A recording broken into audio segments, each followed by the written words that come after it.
On writes in saying, first question tonight is easy. Who on the face of it won the window?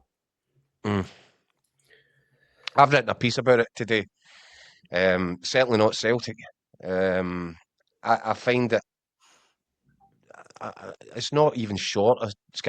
I find it scandalous that Celtic, this club, by far and away the wealthiest in Scottish football, has had years of domestic dominance and has built up and piled up, stacked up all these millions of pounds sitting in a bank vault someplace. And they call it the rainy day fund. And the piece that I was writing earlier, it's almost as if they're so deeply entrenched into their own bunker now that they've not looked out the window to realise it's peeing down outside. This is the moment. If you've got that, if you've got those funds, this is when you spend some of it. For Celtic to do nothing more than scramble a few loan guys in through the door before the end of the window, I think it's atrocious. I think it's a dereliction of duty. And you wonder. I know that Martin O'Neill's got to front it up. I know that he'll be positive with what he says. He must feel let down. He must actually feel he's a human shield for this board right now. He's not just a manager. At 73 years of age, he's running about the place with his hair on fire, trying to find elastoplast to keep this thing all together. And at the very least, he deserved a bit of help from the superiors. And he's just not got it. Now, it remains to be seen, what do these loan players look like? Maybe Celtic have won a watch with a couple of them. Fanchara certainly looks as if he's made a promising start. So if the other guys can weigh in, but it's so far from ideal, it's frightening. And I think the biggest relief for Martin O'Neill will be that neither Hearts or Rangers really nailed the window. They've had a far more ambitious go at it than Celtic. They've spent some serious funds, but I think that I wonder what Derek McInnes is thinking. I think that everybody really expected Tony Bloom to go the extra mile in January. Yep. And you know what? They did their stuff well. They've recruited well again. And when two key players in Cammy Devlin and Lon Shankland got injured, they identified replacements and they've brought them in and expedited one of the signs to make sure that the positions are covered. But I still wonder, I just thought Hearts might go bigger, and Tony Bloom might see this opportunity. I mean, he talked about winning a title over a 10-year kind of period of time, and here he is in such a strong position, 6 points clear going into the last 14 games of the season. I thought that Tony Bloom could have done better there. And I think that Rangers, I said before the window shut, I felt that they needed more than just a striker.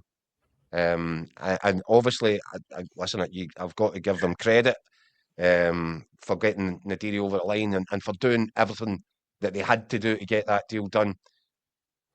But I don't know about you, Scott.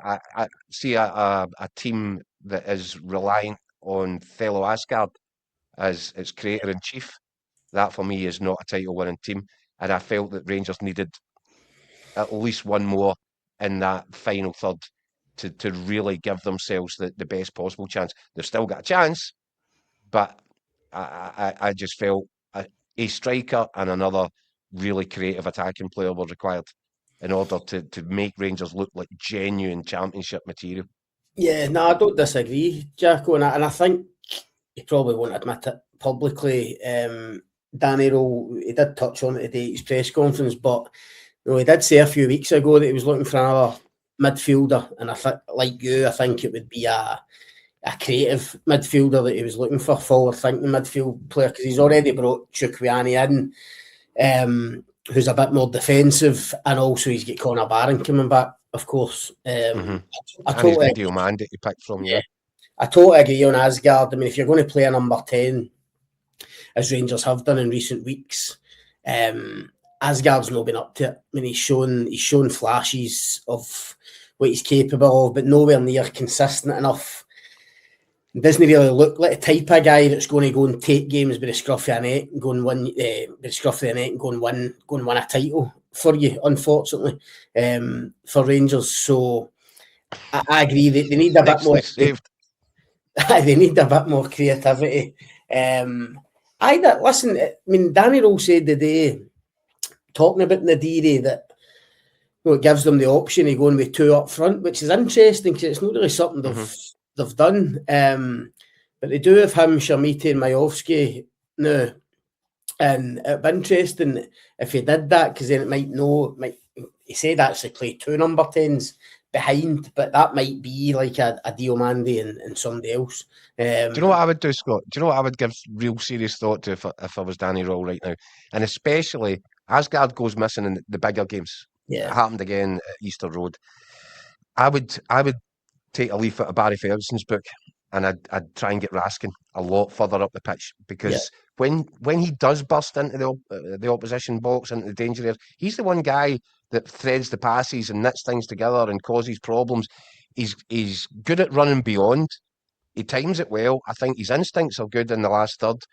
I would want him further up the pitch, and I think you mentioned, now that the window's shut, everything maybe settles a little bit.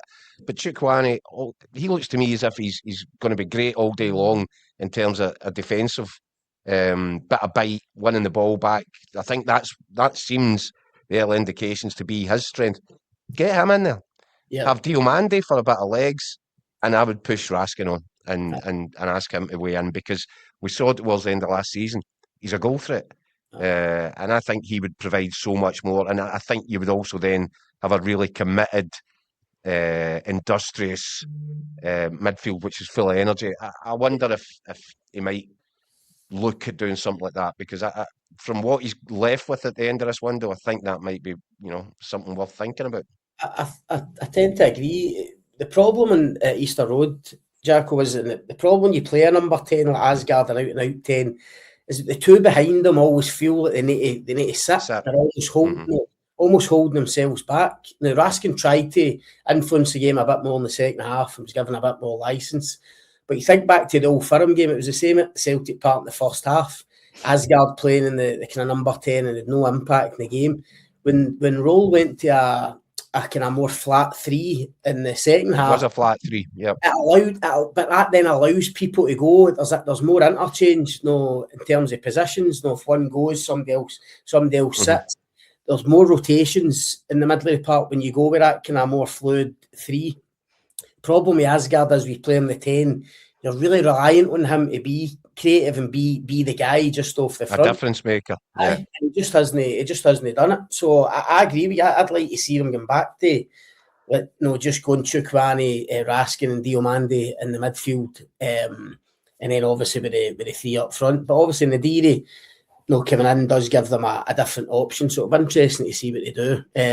But in terms of the window, you're right, probably one more in that kind of area of pitch that we're talking about would have made Rangers fans happier. However, I do think when you look at it overall, and obviously they were scrambling about a wee bit, on deadline night, the Cameron Archer deal clearly kind of falls through. It changes everything, the goalpost move.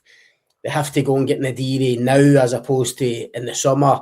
It did get a bit frantic, but I think when you look at it overall, they've spent probably just over 12 million quid, which is a lot of money in January. And when you look at the outs as well, and I think that's probably one of the most impressive things in terms of what Danny Rowell and Rangers have managed to do. It feels like he's shaved a lot of the dead wood. Yeah. And he spoke about it the day. It's about trimming the squad. It's about strengthening it and more quality, less quantity. And I think they've done that. Obviously, Danilo's the latest one to go tonight away on loan. Think of the guys they've get ready, like Inciala, Rothwell, Dowell, people like that. Even Lyle Cameron, who didn't get much of a chance, but he's been allowed to go as well. It does feel like he's trimmed it, and there's a bit more strength and a bit more quality. There'll still be work to do in the summer. I think deep down, Danny Rowell, as much as he'd have wanted an arm midfielder, he's probably pretty pleased with what they've done in January. Whether that'll be enough to go and win a title, I still doubt it, and it's going to be a big ask for them. But I think overall, when he looks at the bigger picture, he'll be pretty happy.